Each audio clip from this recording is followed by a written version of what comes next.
Felices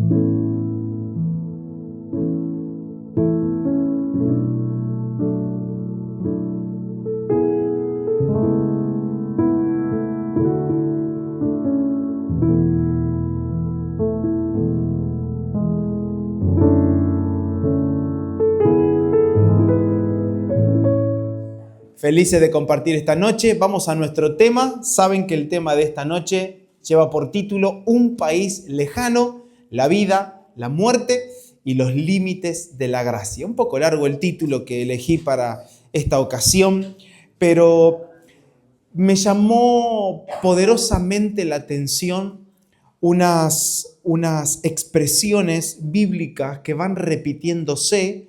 A veces tienen un matiz, cambiando alguna palabra por otra, pero hay una expresión que redunda siempre en las Escrituras tocante a esto: un país lejano, una tierra lejana, otras provincias, y lo vamos a ver en este día.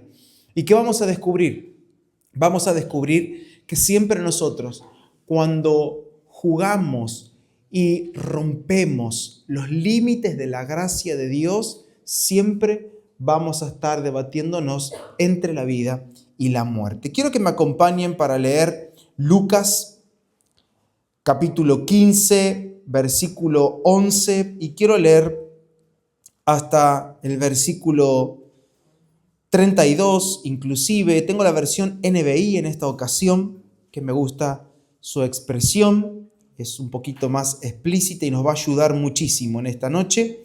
Lucas capítulo 15, versículo 11, dice: un hombre tenía 2 hijos, continuó Jesús. El menor de ellos dijo a su padre: papá, dame lo que me toca de la herencia. Así que el padre repartió sus bienes entre los 2. Poco después, el hijo menor juntó todo lo que tenía y se fue a un país lejano. Allí vivió desenfrenadamente y derrochó su herencia. Quiero que retengan esta frase: se fue a un país lejano para vivir desenfrenadamente, derrochando la herencia. Verso 14. Cuando ya lo había gastado todo, sobrevino una gran escasez en la región y él comenzó a pasar necesidad. Así que fue y consiguió empleo con un ciudadano de aquel país, quien lo mandó a sus campos a cuidar cerdos. Tanta hambre tenía que hubiera querido llenarse el estómago con la comida que daban a los cerdos, pero aún así nadie le daba nada. Por fin recapacitó y se dijo: ¿cuántos jornaleros de mi padre tienen comida de sobra y yo aquí me muero de hambre? Me levantaré e iré a mi padre y le diré: papá, he pecado contra el cielo y contra ti. Ya no merezco que se me llame tu hijo. Trátame como si fuera uno de tus jornaleros.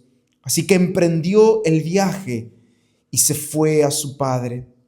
Todavía estaba lejos cuando su padre lo vio y se compadeció de él. Salió corriendo a su encuentro, lo abrazó y lo besó. El joven le dijo: papá, he pecado contra el cielo y contra ti. Ya no merezco que se me llame tu hijo.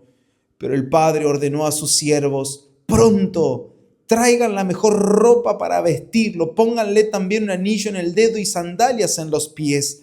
Traigan el ternero más gordo y mátenlo para celebrar un banquete, porque este hijo mío estaba muerto, pero ahora, ¿qué dice? Ha vuelto a la vida. Se había perdido, pero ha sido hallado. Retengamos este verso 14 también, lo repito.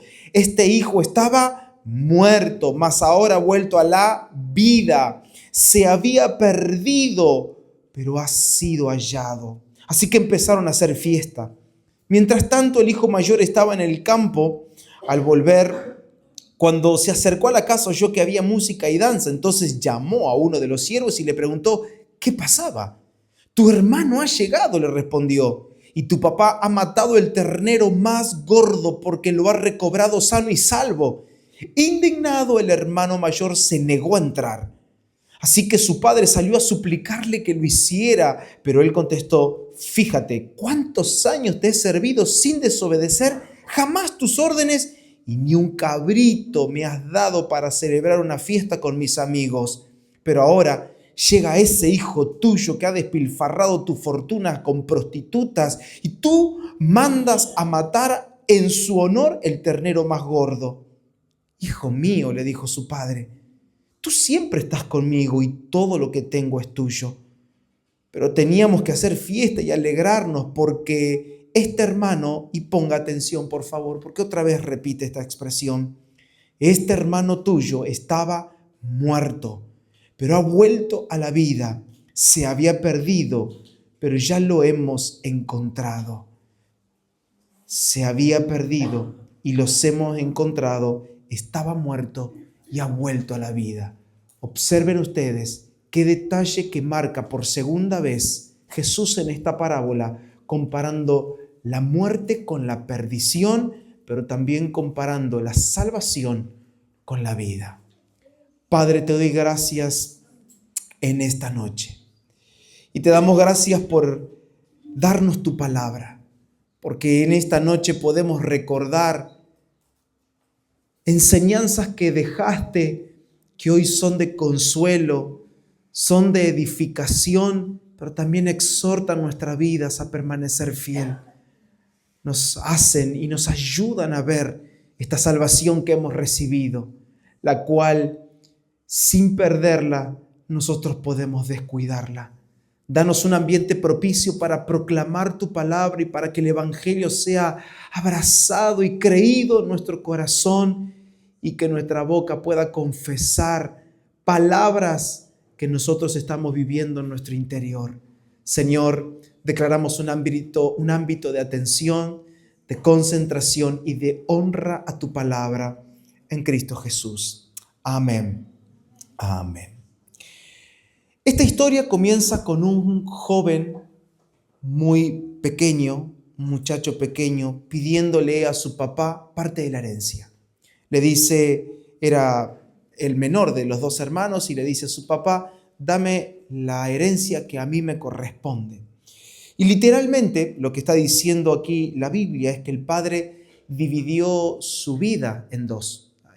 El bios es la palabra vida, dividió su vida en dos. ¿Por qué digo esto? Porque esta historia trata de la vida y de la muerte. Es mucho más que un concepto que nosotros podemos tener de salvación y perdición.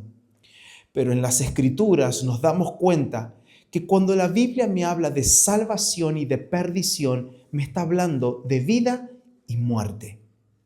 De vida y muerte. Por lo tanto, la salvación no es un asunto que nosotros deberíamos tratarlo con paños fríos o inventarme un purgatorio para que los hermanos no se sientan atacados y que ninguno se sienta ofendido o que nadie se llegue a sentir dañado porque estamos diciendo que una persona sin salvación es una persona muerta delante de Dios. Pero de esto trata la parábola, trata de la vida y de la muerte. De hecho, más adelante vuelve a utilizar Jesús esta expresión haciendo referencia al Padre, diciendo, estaba muerto, mas ha vuelto a vivir. Por lo tanto, todo lo que nosotros podemos leer en las Escrituras e incluso las decisiones que vos y yo tomemos cada momento de nuestra vida, todo trata de la vida y de la muerte. Si ustedes están llevando ahí apuntes a casa, yo lo pondría en mi cuaderno para pensarlo y orarlo. Todas las decisiones que tomo en mi vida se debaten entre la vida y la muerte. No son decisiones superfluas. No son decisiones que, bueno, si me va mal, lo vuelvo a intentar. Por allí fuera tenemos un montón de coach, ¿no? Gente que te levanta la autoestima, que pone al hombre en el centro del universo, creyendo que tú puedes, vamos, si fracasaste, vuelve a levantarte. Mis hermanos, asuntos de perdición, asuntos que tienen que ver con el pecado, no es un asunto de caídas, es un asunto de muerte. Por lo tanto, el que se cae puede levantarse, pero el muerto necesita ser resucitado. Así que de esto me está hablando las Escrituras. Ahora, si vamos al punto de qué es lo que estaba buscando este joven, lo que buscaba era la vida. Buscaba la vida, pero en un lugar equivocado. Estaba buscando vivir a su manera. ¿Qué buscaba? Buscaba tomar aquello que por gracia había llegado a sus manos, pero decidiendo irse a disfrutar lo que le pertenecía, lo que era de la casa del Padre, todo lo que el Padre tenía, tomar su parte e ir a disfrutarlo a un país lejano, fuera de la casa del Padre.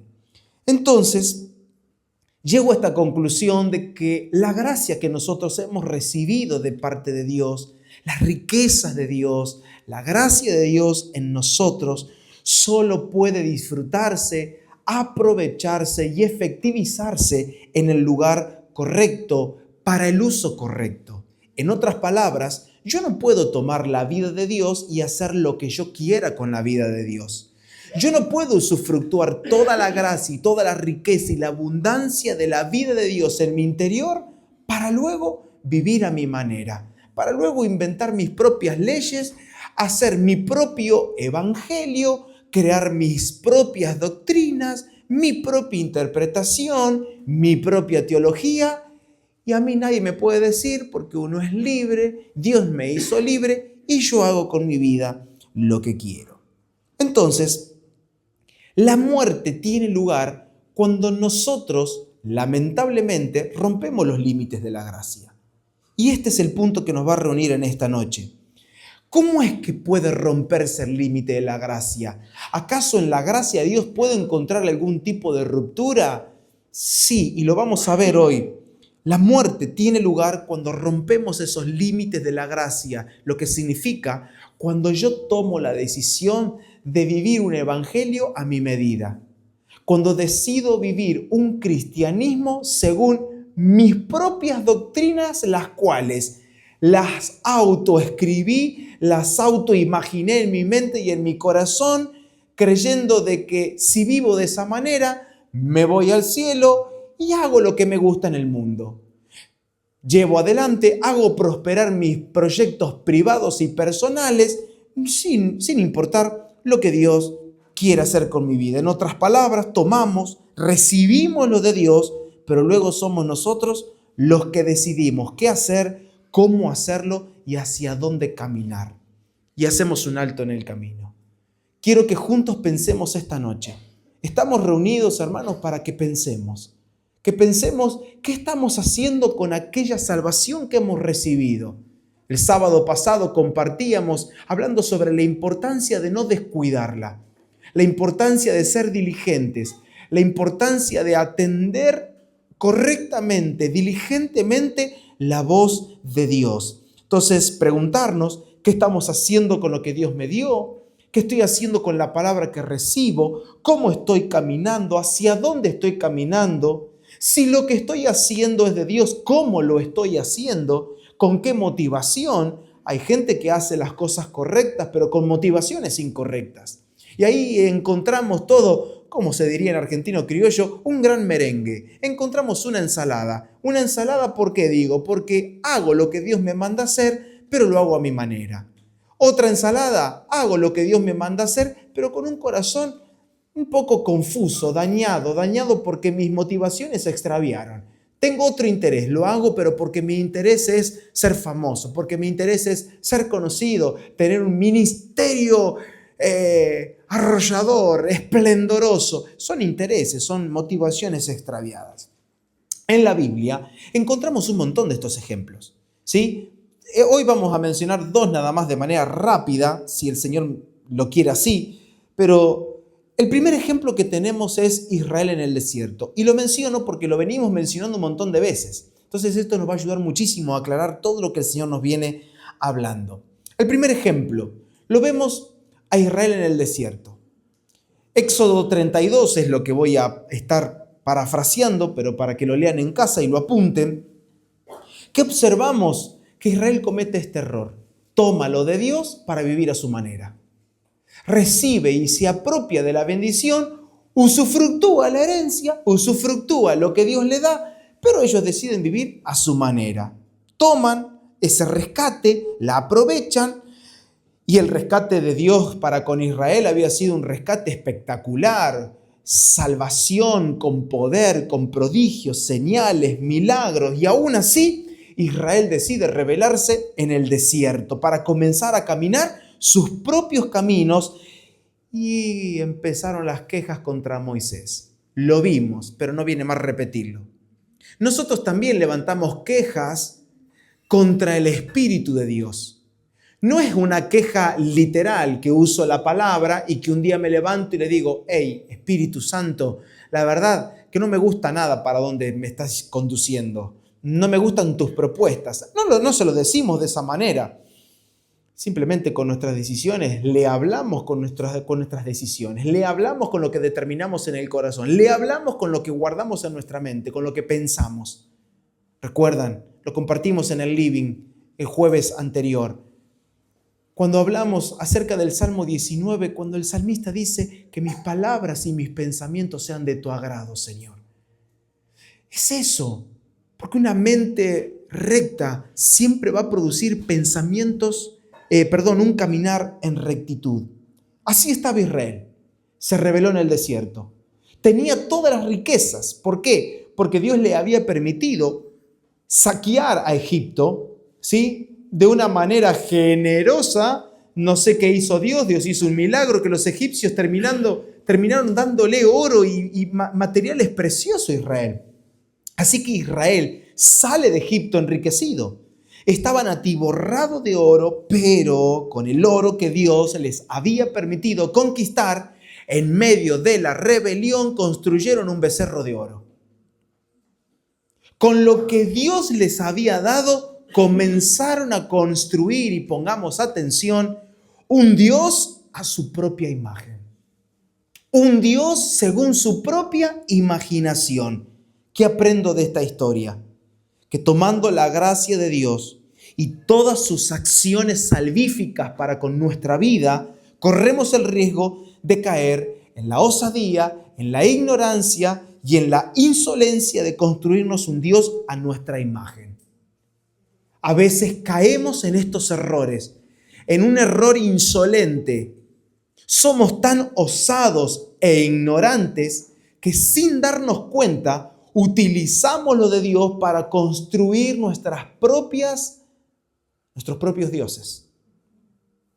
Construimos nuestro propio evangelio, es decir, un Dios a la medida de mis fantasías, un Dios a la medida de mis caprichos. ¿Nunca vio gente que quiere hacer algo allá afuera y dice: no, ¿por qué? Porque yo voy, porque estoy afectándolos, porque ellos necesitan la luz de Cristo? En realidad no quiere darle la luz de Cristo, quiere estar con ellos. No, pastor, porque me junto en esa cervecería ahí, porque estoy abriendo un discipulado en la cervecería. No quiere abrir un discipulado en la cervecería, quiere tomar cerveza. No tengo nada en contra de los que toman cerveza, por favor. No ese es el punto. ¿Me está entendiendo? No, porque estoy ahí con ese grupo. Pero mirá, ese grupo es medio complicado. No, yo los veo. Vos tenés esa charla a veces con la gente, ¿no? No, pero uno tiene que ser luz en las tinieblas. Pero que ni un fósforo tenés adentro vos. Entonces, ¿qué luz quieres ser? Es ahí cuando tomo lo de Dios, tomo, por ejemplo, en este caso que estoy utilizando, tomo una parte de las Escrituras que me dice que yo soy luz del mundo, y digo: ay, sí, entonces esa es la gran excusa. Haré un becerro de oro con Jesús diciéndome: soy la luz del mundo. No, pastor, yo soy la luz del mundo. Y se vaya afuera a hacer lo que quiera, satisfacer sus propios caprichos, porque tomó las palabras de Jesús y construyó su propio becerro de oro. Y ahora adora su plan. Adora su martes de cartas. Miércoles de ajedrez. Espero que nadie juegue a las cartas del ajedrez acá. Estoy nombrando cosas para no ofender a nadie. No, porque yo me junto con ese grupo y ese grupo no, son re amigos, no sabés, días atrás le pude hablar del Señor. Becerro de oro. Porque detrás se esconde una motivación que está satisfaciendo mis caprichos. Tengo un Dios que cumple mis fantasías. No hay ganas de adorar a Dios. ¿Por qué? Porque en lo privado sigo siendo el mismo y es más, voy para atrás. Y como hemos aprendido, el árbol se conoce por el fruto. Así que, ¿en qué termina esto? 3 cosas. Número 1, termina en idolatría. El becerro es un símbolo de la idolatría, lo que significa que comenzaron a adorar y a desear algo o a alguien más que a Dios. ¿Cómo ves? El resultado es que se esfuerza para aquellas cosas, pero no se esfuerza para las cosas que supuestamente son piadosas en la vida de un cristiano. Ves que su energía, sus recursos, su tiempo, no tiene problemas si se tiene que levantar antes para hacer X actividad que para él es una fantasía, es un capricho, es su becerro de oro, no tiene problema. Ahora le llegas a decir que vamos a hacer algo y que el Señor nos llama y que nos vamos a juntar a orar a las 6 de la mañana, no sé si gusta tanto, porque hay un becerro, porque hay un Dios, porque hay un ídolo. ¿Qué son las cosas que más estamos amando? ¿Qué es lo que me atrae? Y esta es una construcción que como familia aquí en Bragado estamos teniendo. Y necesitamos respetar esta conducción y guía del Espíritu Santo para construir un criterio en nosotros en todo este año. Es un año en donde Dios está reparando criterios, está acomodándonos, ajustando nuestra manera de pensar, porque si nuestra manera de pensar se ajusta, nuestro foco va a ser claro. Y nuestro foco, mis hermanos, está muy claro. Es bendecir esta tierra, es ser verdadera sal y ser verdadera luz, no ser un cristiano evangélico acartonado, atornillado en la silla de un auditorio que lo único que sabe es aplaudir, orar, levantar la mano, sentarse, escuchar un mensaje, anotar 2 o 3 cosas en un cuaderno que después no le da el apunte y que venga el jueves otra vez. Y después y que venga el sábado otra vez. No queremos esa vida, no estamos buscando eso. No estamos buscando llenar este lugar. No estamos buscando números, no estamos buscando efervescencia, no estamos buscando fama, estamos buscando que Él sea conocido en el lugar que nos plantó. Pero cuando construimos con lo que Dios nos da a nuestros propios dioses, ahí lo primero que aparece, terminamos en idolatría. Amamos más a otras cosas que al Señor. Número 2, termina en una fe debilitada. ¿Quiénes son los débiles en la fe? Aquellos que terminan en estas acciones por causa de la influencia que reciben de la cultura, su entorno, la influencia que reciben de sus amistades, la influencia que reciben de su familia. Y yo quiero que pensemos juntos, por favor. ¿Cuántas de las cosas que crees, que vivís y que practicás tienen que ver con la influencia de tus amigos? ¿Cuántas de las cosas que crees y que estás seguro y que practicás en tu semana tienen que ver con la influencia de las redes sociales, influencia de la cultura, influencia de tus familiares, influencia de un padre, de un abuelo? ¿Cuántas cosas? Porque cuando un corazón se vuelca en la idolatría, inmediatamente aparece la debilidad en la fe. Y una persona débil en la fe es altamente influenciable. Por eso, Israel termina de esa manera. Había sido influenciada por la cultura egipcia, lo cual termina lamentablemente construyendo un becerro de oro, el cual ya lo habían visto. Número 3, tenemos nuestro becerro moderno. Hoy en día nadie va a construirse un becerro de verdad. Nadie va a tener en su casa, en su mesita de luz, un becerrito así. No.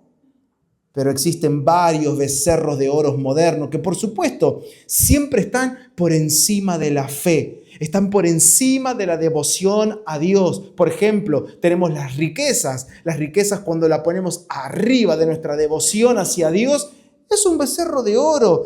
Y podemos nombrar un montón de cosas, las relaciones personales, las ambiciones personales, las amistades son becerros de oro, que están por encima de nuestra devoción y por encima de nuestra fe.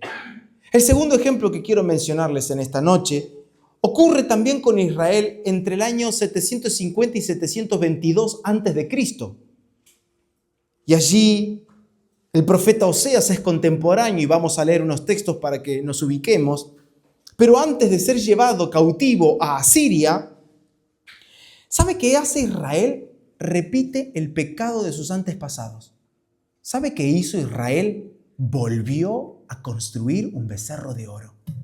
Vos decís, pero no pensás, no tenés las palabras, la experiencia, no miraste hacia atrás. ¿No te das cuenta que tus padres cometieron el mismo error, el mismo pecado y estás repitiendo la misma historia, construyendo otra vez un becerro de oro? Tus antepasados en el desierto se rebelaron contra Dios, hicieron un Dios para satisfacer sus caprichos y fantasías y vos ahora otra vez estás haciendo esto. Pero seamos cautelosos, no nos enorgullezcamos mucho porque en el siglo XXI seguimos repitiendo estos patrones nosotros. Acompáñenme, vamos a leerlo juntos. Oseas capítulo 2, versículo 8 y 9. También sigo con la versión NBI. Oseas capítulo 2, versículo 8 y 9. E inmediatamente voy a leer Oseas capítulo 8, verso 4 al 9. Dice Oseas capítulo 2, verso 8 y 9. Ella no ha reconocido, y cuando dice ella se refiere al pueblo de Dios, ¿sí? Porque lo viene comparando con una ramera al pueblo de Dios. Ella no ha reconocido que fui yo quien le dio el grano, el vino nuevo y el aceite. Yo le había multiplicado la plata y el oro que ella usó para Baal. Miren, ¿qué le había dado Dios? Trigo, vino nuevo y aceite, pero ella no se dio cuenta que yo se lo había dado. Mi pueblo no se dio cuenta que yo le estaba dando esta provisión. Es más, mi pueblo tampoco se dio cuenta que el oro y la plata que tenían, yo se las había multiplicado, dice Dios. ¿Y qué hicieron con la multiplicación de todo lo que Dios le dio? ¿Qué hicieron con la bendición? ¿Qué hicieron con esa vida de gracia abundante? La usaron para rendirle culto a Baal. Dios te da salud, Dios nos da trabajo, Dios nos da fuerza, Dios nos da relaciones aquí, pero nosotros a veces utilizamos estas cosas para nuestras fantasías y caprichos personales. Sigamos leyendo, verso 9. Por eso volveré para quitarle mi grano cuando esté maduro y mi vino nuevo en su estación. La dejaré sin lana y el lino que le di para cubrir su desnudez. Oseas capítulo 8, verso 4 al 9. Miren, Dios a través de Oseas está denunciando el pecado de un pueblo que estaba a poco tiempo, a minutos de irse cautivo a Siria. Síganme por favor, estaban a muy poco de ser desterrados, estaban a poco de irse a un país lejano. Estaban a tan corta distancia, estaban a esto de que Dios decida entregarlos y sean llevados cautivos. Y así como ese muchachito joven que le pidió la herencia a su padre, así el pueblo de Dios se comportaba, tomándolo de Dios para vivir según sus caprichos, terminando en tierras lejanas. Oseas 8, verso 4 a 9.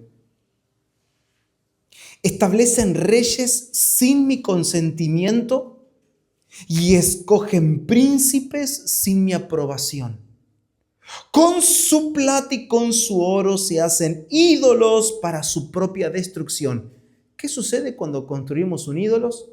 ¿Qué buscamos? ¿Con qué nos vamos a encontrar? Con destrucción. Un ídolo te destruye. Verso 5. Samaria arroja el becerro que tienes por ídolo. Contra ustedes se ha encendido mi ira. ¿Hasta cuándo serán incapaces de purificarse? Ese becerro procede de Israel. Es obra de un escultor, no es Dios. Ese becerro de Samaria será hecho pedazos. ¡Wow! Otra vez. Entonces, ¿cuál es el patrón? Número 1. Veo un becerro de oro, otra vez, así como en el Sinaí usaron el oro que Dios le había dado para fabricarse su propio becerro de oro, en tiempos de Oseas repiten el error. Usan la plata, el oro, usan la provisión divina para levantar dioses falsos. Número 2, veo que el pecado encima es un pecado agravado, porque no solo adoraban ídolos, sino que lo hacían con lo que le pertenecía a Dios. Mis hermanos, esto es muy fuerte. ¿Cuántas veces tocamos asuntos de Dios, asuntos divinos? ¿Cuántas veces tocamos el servicio hacia Dios, pero para un deseo y para cumplir una expectativa personal? Tenemos que tener muchísimo temor. Esto es, se debate entre la vida y la muerte. Por eso encontramos una generación que espiritualmente, muchachos, está muerta, porque utilizan los servicios, utilizan el don, la gracia, el servicio que supuestamente debe ser piadosamente hacia los hermanos, lo utilizan para vanagloriarse, para mostrarse, para cumplir sus expectativas, como allí fuera no tuvo éxito en la oratoria, en la música, en el arte, en el liderazgo, o no tuvo éxito en la empresa, quiere desarrollar acá adentro lo que allí no pudo. Pero en realidad no lo está haciendo hacia el Señor, lo hace hacia su propio corazón. Este es el ejemplo. Israel lo repetía una y otra vez. Necesitamos recuperar este temor. Con urgencia necesitamos recuperar este temor. No podemos hacer nada para Dios que haciéndolo sintamos que estamos satisfaciendo algo acá adentro que es mío y personal. En tercer lugar, el fin es el mismo. Terminamos con un Dios a nuestra medida, que nos permite vivir como queremos, porque así está la gente. Va a la reunión, desarrollan su actividad eclesiástica dentro de los auditorios, quien es músico toca la música, quien predica, quien tiene un grupo lidera un grupo, quien se dedica al servicio de los santos en la puerta hace eso, pero después ellos tienen un Dios a su medida, porque cuando salen de aquí siguen la vida que quieren, siguen los instintos de su carne, se dejan arrastrar por los miembros de su cuerpo, hacen con sus ojos lo que quieren, hacen con sus oídos lo que quieren, hacen con su boca lo que quieren, ya no hay temor en las palabras que pronuncian. Me da lo mismo hablar mal de un hermano que de otro, me da lo mismo menospreciar que amar, me da todo igual. Perdimos el temor reverente del Señor. Para nosotros, para esas personas que tienen un Dios a su medida, son personas que el Espíritu Santo para ellos no existe, es invisible, es completamente ignorado. Perdieron el temor a Dios. Construyen ídolos de éxito, ídolos que tienen que ver con el placer, con la autosuficiencia, y por supuesto, tienen un ministerio o los dones puestos al servicio del ego y no del Señor. Cuidado, cuidado. Detrás del pedido del hijo menor, al decirle, dame la herencia, se esconde allí un gesto de ofensa hacia el padre. No estoy diciendo que el padre se ofendió, sino que su actitud, la actitud del hijo menor, fue una actitud ofensiva hacia el padre por estos motivos. En primer lugar, el hijo menor quiere librarse de las restricciones de la vida familiar. ¿Por qué quiere lo del padre y quiere irse? Porque en realidad lo que el padre le puede dar le viene bien. Le viene bien, le va a dar una buena posición en la vida. A veces utilizamos los asuntos divinos, las riquezas de Dios, las palabras del Señor para autoentregarnos a nosotros mismos un tipo de estatus o de posición. Quiere librarse, quiere lo de su padre, pero sin los límites que su padre le pone. Quiere lo del padre, pero sin las leyes del padre. Quiere lo del padre, pero lejos del padre. Queremos lo de Dios, pero lejos de Dios. Yo quiero la bendición, quiero la palabra, pero con mis propias leyes. Quiero la riqueza y quiero la gracia de Dios, pero utilizarla según mis propios proyectos, para mis propias ambiciones, para cumplir mis fantasías y llevar adelante todos mis caprichos personales que de toda la vida lo vengo soñando. Ese era el hijo menor. Quiero lo tuyo, papá, pero no quiero estar con vos. Quiero lo tuyo, papá, pero no acepto las leyes de tu casa. Quiero irme lejos. Lo que este joven utiliza y lo que busca es una vida sin límites. Mis amados hermanos, tenemos que aprender esto. La vida de Dios, la gracia de Dios, tiene límites.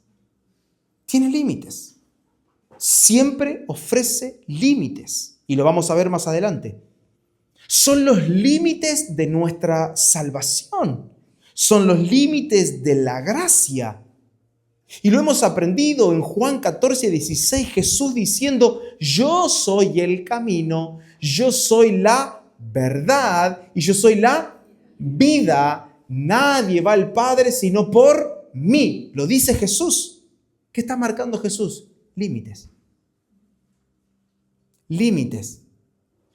No, porque Él es un Dios sin límites. No. Él pone límites. Este es el camino. Ay, pero yo voy por acá. Si Dios es un Dios de amor. Y si no estamos hablando de que Él no tiene amor. Te ama tanto que te preparó un camino. Por lo tanto, ¿qué significa un límite en mi salvación? Que puedo llegar a Dios como realidad en mi vida si Él es mi camino, si Él es mi verdad y si Él es mi vida. ¿Cuáles son los límites? El camino. ¿Cuál es el límite? ¿Mi verdad o su verdad? ¿Cuáles son los límites? Mis hermanos, ¿es su vida o la mía? ¿Cuándo rompo los límites de la gracia? Cuando decido vivir en mi vida. Cuando decido vivir en mis verdades, cuando decido transitar mis propios caminos y no los caminos del Señor. Cuando desatiendo la voz de aquel líder que tenemos precioso llamado Espíritu Santo, quien cuando llenó al Verbo hecho carne, cuando llenó a Jesús, el Espíritu Santo le marcó a Jesús un camino. Y dice que lo condujo ¿a dónde? Al desierto. Si nuestro guía va a ser ignorado, necesitamos pararnos porque no podemos seguir sin nuestro guía. Mi querido hermano y amigo en el Señor, detente si estás caminando con ídolos. Porque Él lo dijo en Éxodo 32. Yo no los acompañaré. Y Dios plantó bandera. ¿Quieren ir? Yo le enviaré unos ángeles, pero yo no voy.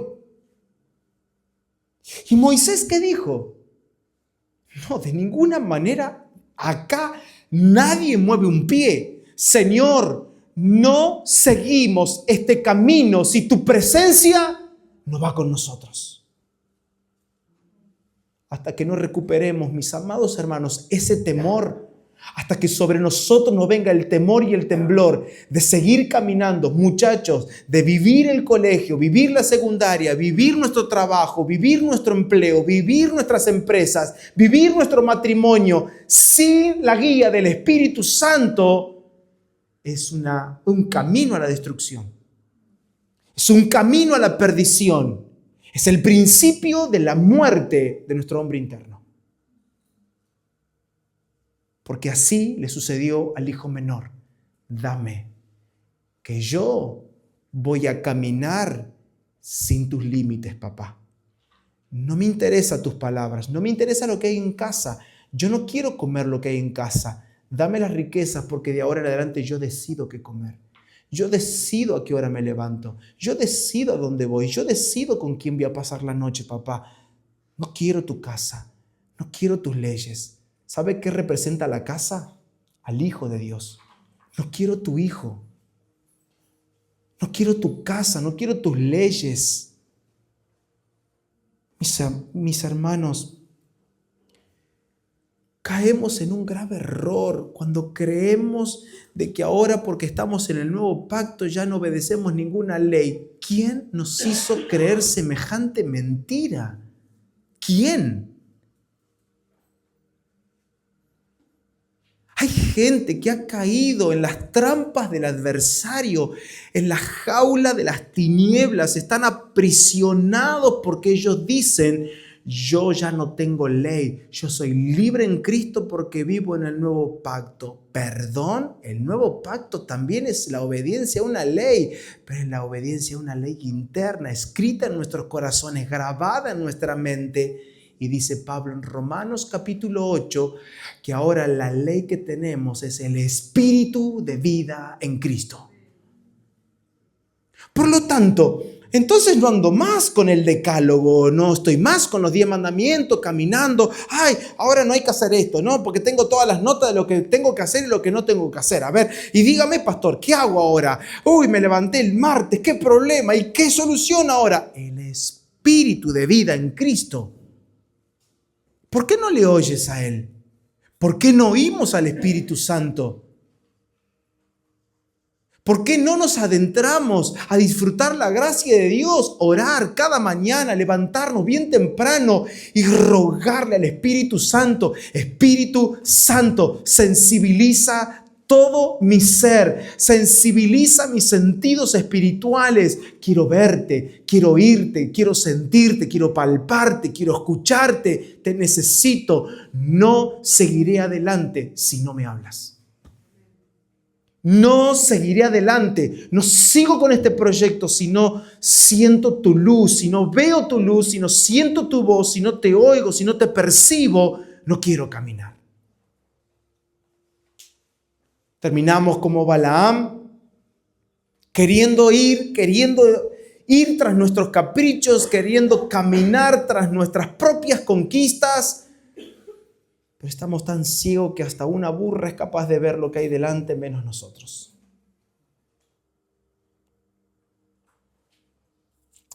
Los límites de la vida de Dios se rompen cuando comenzamos a vivir nuestra propia vida, una vida sin restricciones, en donde llevo mi propio negocio, mis propias decisiones a espaldas del plan de Dios y del propósito de Dios con mi vida. ¿Y con qué nos vamos a encontrar? Con muerte. Muerte. No le tenga miedo a esta palabra. No la rechace en su corazón. Si decidimos por nuestro plan, hay muerte. Muerte. El segundo motivo de la actitud irreverente de este muchacho menor es cuando le dice a su papá: dame. ¿Por qué fue ofensivo? Lo primero, lo mencionamos, no quiere los límites de su papá, no quiere las restricciones de la casa. Número 2, irreverente porque le dice: dame. Le exige un hijo menor, le está exigiendo a su papá diciéndole: dame la parte de mi herencia. Lo que le está diciendo en otras palabras es: dame mi propio camino de la vida. Dame mi propio camino de la vida. ¿Sabe? No se extrañe que en este lugar vengan personas que en el tiempo no les veamos más. ¿Por qué? Porque esta es la actitud cultural que tenemos a nivel de religión evangélica. ¿Por qué tenés cristianos, entre comillas, que van de un lugar en otro? Porque están tratando de ver quién puede darle su propio camino de la vida. Dame un evangelio que se adapte a mi manera de vivir. No me hagas renunciar a este pecado. Yo amo esta vida. No quiero dejar de ser un adúltero. No quiero dejar de ser un fornicario. Yo no quiero dejar de ser un mentiroso, un estafador, un corrupto. No quiero dejar de ser esa persona. Yo quiero seguir siendo así, pero dame el evangelio. No hay lugar.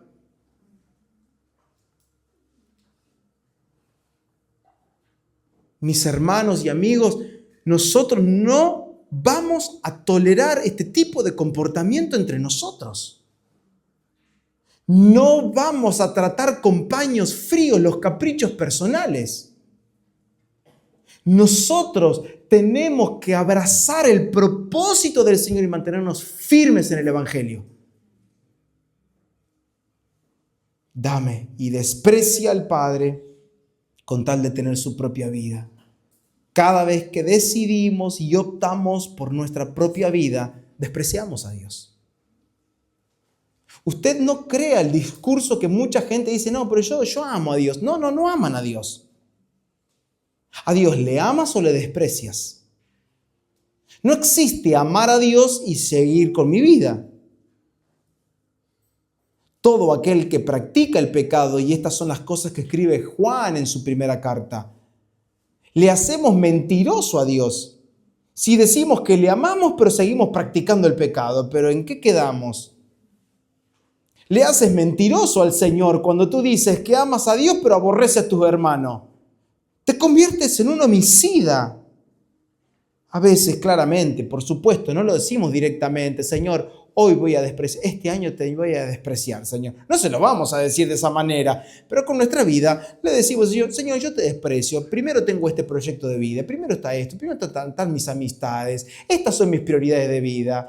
Nuestras prioridades de vida deben estar bajo el gobierno de nuestro líder, de nuestro conductor, que es el Espíritu Santo. Nuestro trabajo, nuestros estudios, nuestra carrera, muchachos, les va a tocar acceder a un momento ya universitario bajo el control del Espíritu Santo. Para esto nos estamos preparando como congregación. Será una casa que se llene de profesionales, se llenará de empresarios, pero todos nuestros títulos, nuestros logros, todo será por la gracia de Dios y para la gloria de Dios. ¿Y por qué fue ofensivo? Y en este caso que voy a mencionar, este tercer punto, fue ofensivo porque el padre era un terrateniente muy importante.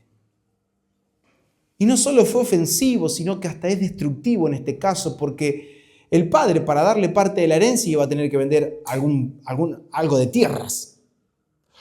O conseguir el valor, el monto de algún otro lugar, buscar la manera de poder dividir la herencia, tenía que vender tierras o buscar el dinero.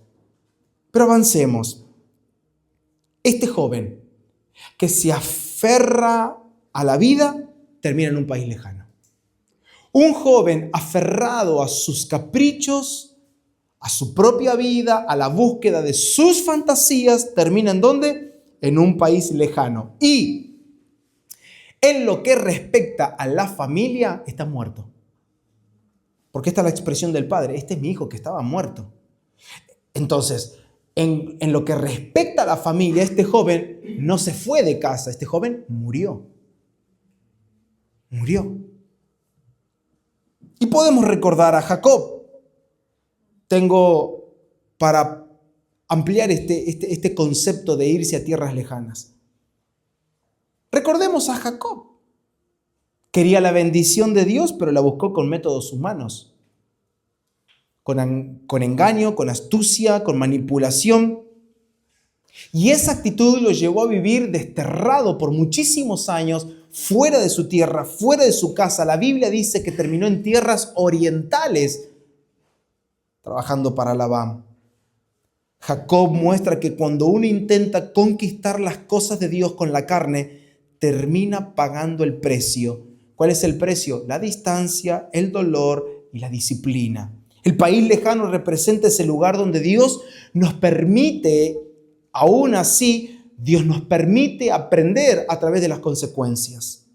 Dios nos permite allí que nos encontremos con la formación de nuestro carácter. Dios nos permite regresarnos a Él, pero también allí Dios se revela. Recordemos en el caso de Jacob, ese sueño que tiene en Betel, ese encuentro que tiene con Dios. ¿Dios puede tener un encuentro? Claro que sí, pero lo que no le quita es que termine lejos del lugar que Dios tenía preparado. Y este último ejemplo, que va a ser muy claro también, creo que todos lo tenemos en mente, Adán y Eva. El primer hombre, ¿dónde estaba el primer hombre? En el jardín del Edén. Dios lo había plantado en el huerto.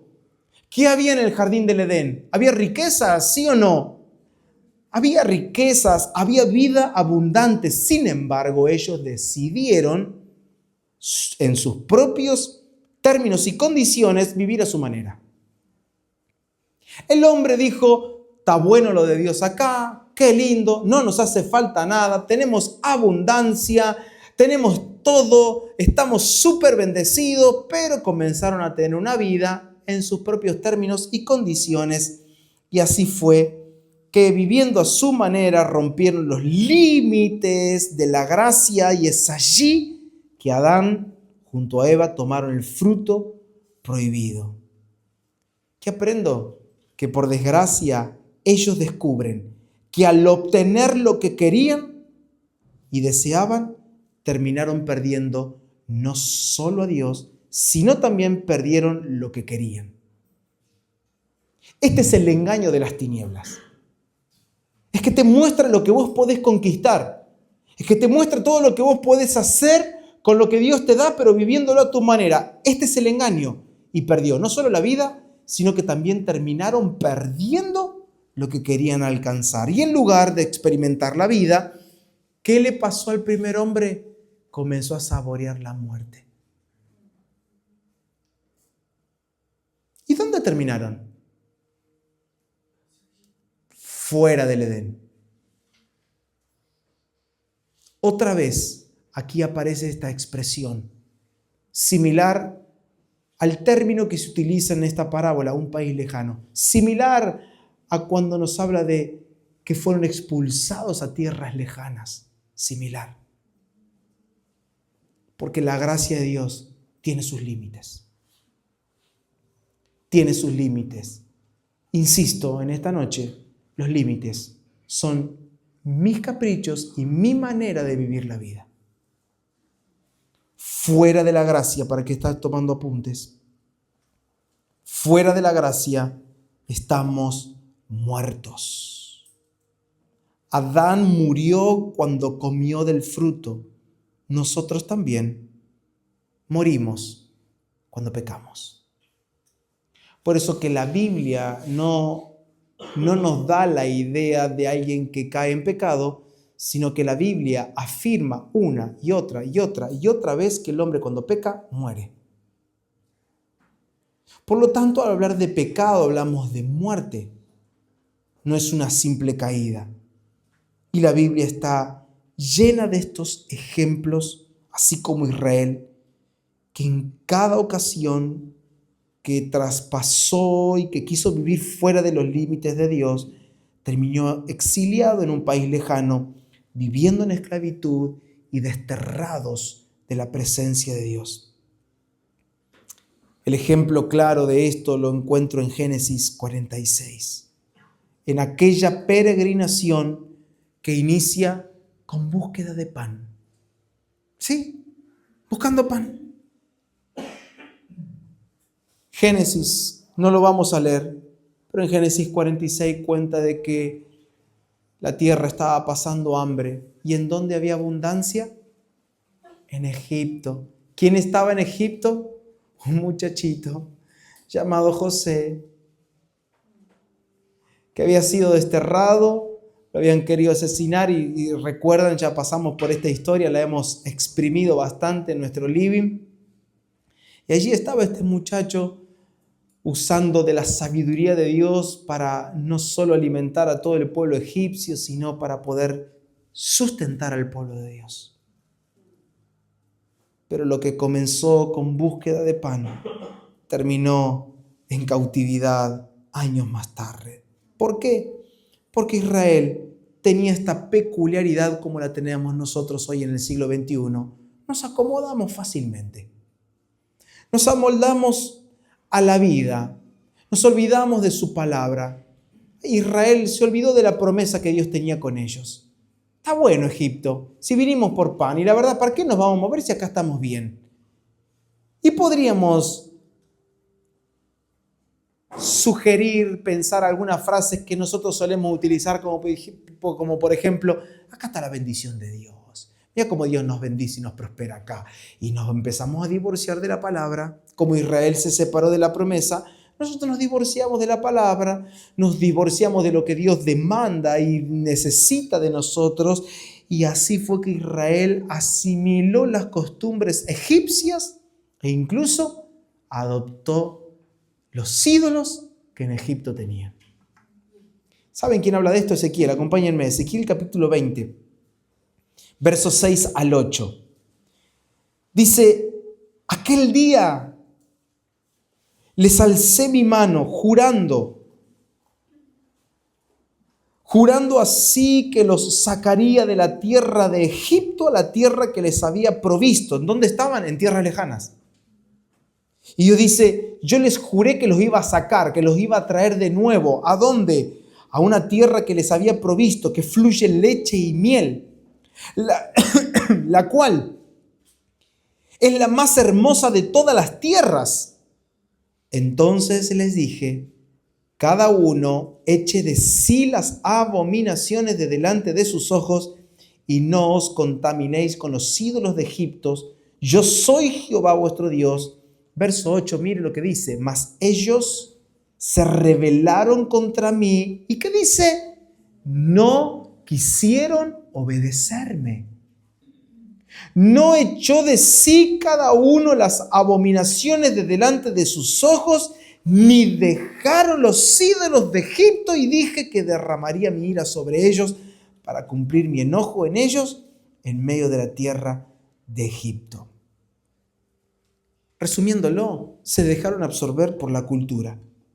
Así sucede hoy en día. Todos trabajamos, llevamos una vida adelante en medio de una generación idólatra y perversa. Pero ¿qué nos termina pasando? El problema no está en dónde vivimos. El problema no es el trabajo que tengo. El problema es que nosotros somos altamente influenciables cuando el Espíritu de Dios no es la ley interna.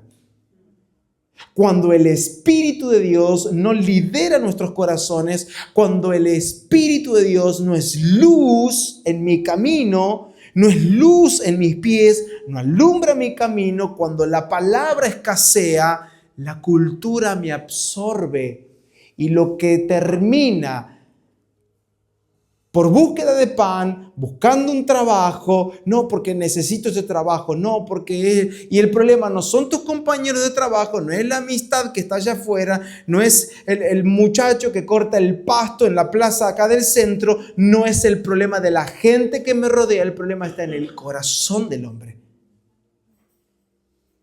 No tenemos que tener un trabajo donde seamos todos cristianos, nos va a tocar trabajar, codearnos, charlar, vernos, tener relaciones y compañerismo con personas sin conversa. El problema está en un corazón que no mantiene viva la palabra de Dios en sus corazones. Y repetimos una y otra vez este recordatorio de Salomón. Por sobre todas las cosas, cuida tu corazón. ¿Por qué? Porque la vida depende de este. Otra vez la palabra vida. Si el corazón se extravía, yo muero. Si pierdo los estribos del corazón, de un corazón sostenido y sustentado por la palabra de Dios y por el liderazgo, la guía del Espíritu Santo, me pierdo. ¿Y cuál fue la consecuencia de olvidarse de la promesa de Dios? La consecuencia fue que surgió un nuevo faraón, y eso lo relata Éxodo capítulo 1, verso 8. Dice que surgió un faraón que no conocía a José y dijo, este pueblo de Dios, no, esclavos, que trabajen para nosotros. Así que se levanta un faraón que no conocía ni la historia de José y dijo, ya está, lo que empezó por pan terminó en cautividad. ¿Cuáles son aquellas cosas que comienzan con una causa digna, pero que terminan extraviando nuestro corazón? Yo quiero que estas cosas te las lleves acá si la pienses. No hay nada de malo en hacer deporte. Y quiero poner ejemplos. Yo quiero ser práctico con usted en esta noche. No tiene nada de malo que practiques un deporte. Nada, absolutamente nada de malo que te anotes en un gimnasio. De hecho, te recomiendo que hagas algo de esto. El problema no está en ir al gimnasio para cuidar tu salud. El problema está cuando en el gimnasio pierdes tu corazón. ¿Hay algún problema con jugar al fútbol? No hay ningún problema con jugar al fútbol. El problema es que jugando al fútbol puedes perder tu corazón si la palabra de Dios no te sostiene y te da equilibrio en la vida. ¿Qué? Ahora no me puedo juntar con nadie. Mis hermanos, hagan lo que el Espíritu Santo les diga. Jamás van a escuchar de mi boca decirle esto sí y esto no. Jamás. Porque yo no soy el Espíritu Santo. Yo no soy Dios Padre, no soy Dios Hijo y no soy Dios Espíritu. Soy un hermano tuyo en el Señor que procuro a través del don de la comunicación y del ministerio de la palabra tratar de que abordemos ciertos temas que nos ayuden a construir y a elevar nuestra fe. Solo eso soy. Ni más ni menos. Por eso hoy con temor delante del Señor yo te digo, cuida tu corazón. Cuídalo.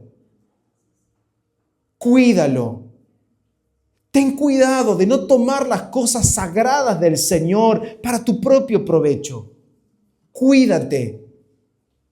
De no creer que alguna actividad que hagamos acá adentro sea todo lo que Dios necesite de nuestra vida cristiana. Cuídate de esas tinieblas. Cuídate. Porque nuestro verdadero servicio no está en este lugar. Este es un lugar donde nos reunimos para poder proclamar y elevar la palabra de Dios y que ella sea la lumbrera de nuestro camino. Y la palabra se expresa predicándola, conversándola los días jueves, cantándola, orándola, de diversas maneras. Si algún día nos falta algo de esto, puede suceder, sí, algún día no cantaremos, algún día no estaremos usando la predicación, podemos conversar. Todas esas cosas pueden cambiar, pero lo que no va a cambiar es la palabra como centro y sustento de nuestras vidas.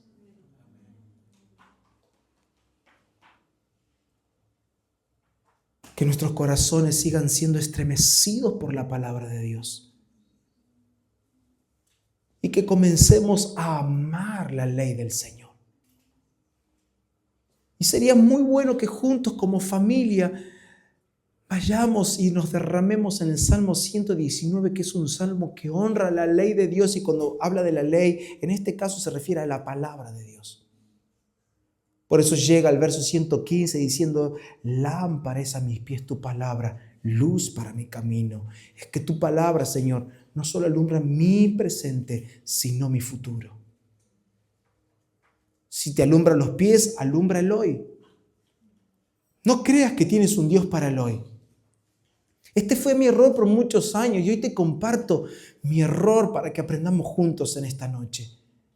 Y mi esposa es testigo por mucho tiempo y yo estuve diciendo, no, a mí lo único que me importa es saber lo que tengo que hacer hoy. No. Y Dios dice, vení, es que mi palabra es para tu hoy, pero es para tu mañana. Porque la palabra que yo te doy, hijo mío, alumbra tus pies, alumbra tu hoy, alumbra tu presente, pero es luz para tu camino. Alumbra donde vas a caminar. Esa vida está dentro tuyo. ¡Wow! Esa vida está dentro mío. No descuidemos esa luz que está aquí naciendo en nuestros corazones y que está alumbrando cada vez más y que tiene el poder, la capacidad, la influencia de afectar mi hoy, pero de alumbrar mi calendario. Yo puedo programar con la palabra, yo puedo soñar con su palabra, yo puedo profetizar con su palabra, yo puedo ser un hombre visionario con su palabra porque es luz para el camino. Luz para el camino.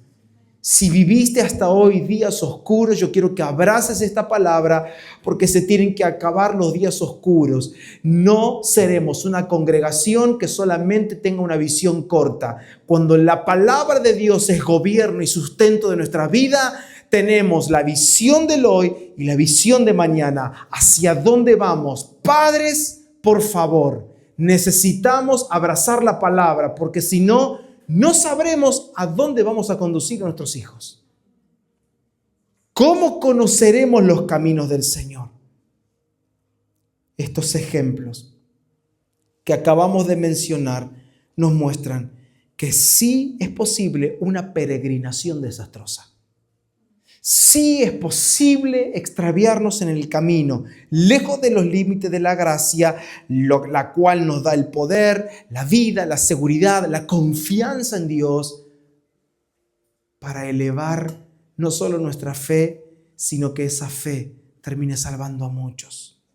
Y yo quiero concluir haciendo un resumen de esta primera parte porque temía de que no íbamos a dar todo hoy y lo vamos a seguir. Pero concluyo con algunos recordatorios. La vida y la muerte están en juego.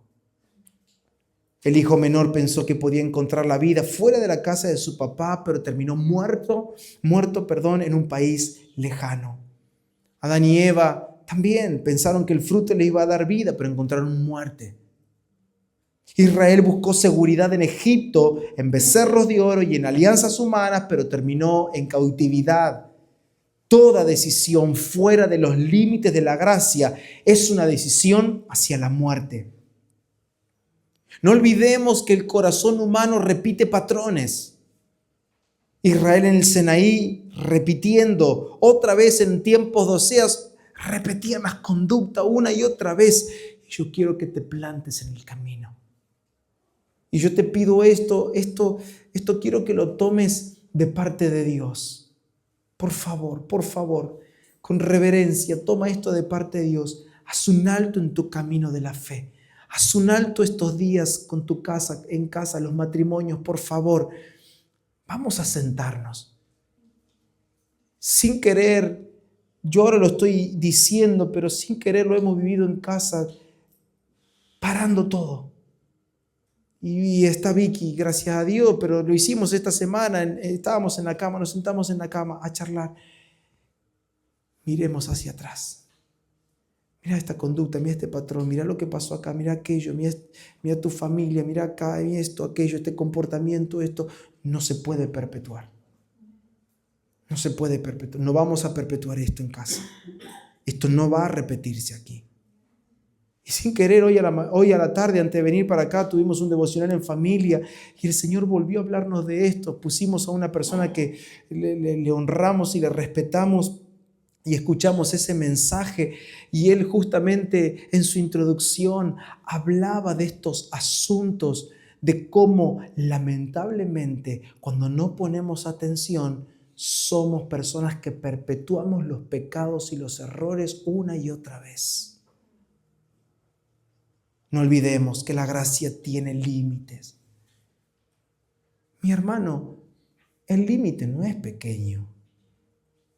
El límite es inmensurable y eterno. El límite es Cristo. Cristo es nuestro límite. ¿Hasta dónde puedo ir, pastor? Hasta Cristo, mi hermano. ¿Hasta dónde puedo disfrutar mi juventud? Hasta Cristo, muchacho. Hasta Cristo. Pero no tenemos una vida sin fronteras, no tenemos una vida sin límites, tenemos una vida muy fronteriada. Nuestra frontera es Cristo. Nuestra frontera es la gracia. Matrimonios, ¿hacia dónde vamos? Hacia Cristo. Hacia Cristo. Todo lo que honre, respete y adore el nombre de nuestro Señor, eso haremos. Días atrás me llegó una pregunta y que decía, ¿hasta dónde llegar con esta situación? Con mi familia, con mi esposa. Mi respuesta fue muy clara. Tu límite es si cualquiera de tus acciones llega a dañar psíquicamente, emocionalmente o espiritualmente a tu familia y a tu esposa. Nuestro límite es Cristo. Sí tenemos límites. Y yo sé que este mensaje no agrada y no gusta. Y no espero que guste y que agrade. Sé que este mensaje que hoy traigo puede traer consecuencias. Sí, claro que sí. Porque tenemos neodoctrinas que te dicen que sos libre y que puedes hacer lo que quieres. Y sabes que se vive en la hipergracia. Todo se puede en la gracia. No, no, no, no. Todo no. Tu vida no se puede en la gracia. Su vida es en la gracia, la tuya no. No, todo se puede porque total, Él me perdona. Sí, sí, Él te perdona. Pero te perdona para que regreses de muerte a vida.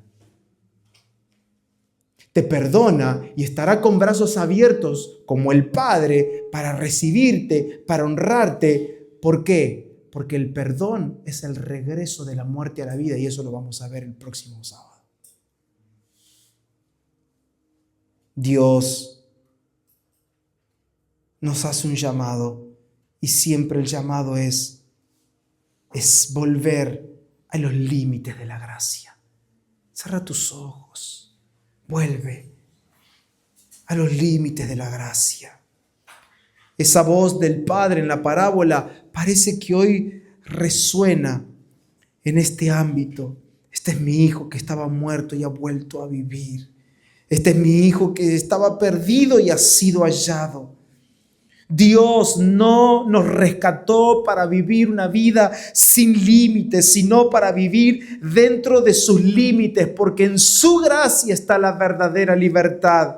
La verdadera libertad, la cual habita en nosotros, es por la presencia moradora y gobernante del Espíritu Santo, porque donde está el Espíritu de Dios, allí hay libertad. La gracia nunca, nunca será una excusa para el pecado, sino que la gracia es el poder para vencerlo y para eliminar de raíz el pecado de nuestra generación. No desperdicies lo que Dios te ha dado en tus placeres. No desperdicies el don de Dios ni la gracia de Dios para cumplir tus fantasías o tus proyectos ambiciosos que en el mundo no pudiste cumplir. Mis hermanos, lejos de la gracia hay muerte, pero cerca del Padre hay vida. Hay vida, hay vida, hay vida en Cristo. El país lejano siempre te quitará, siempre te saqueará, pero en la casa del Padre siempre habrá provisión. Levanta tus manos si quieres hacerlo conmigo y declara esta palabra de gratitud. Gracias, Padre, por tu provisión.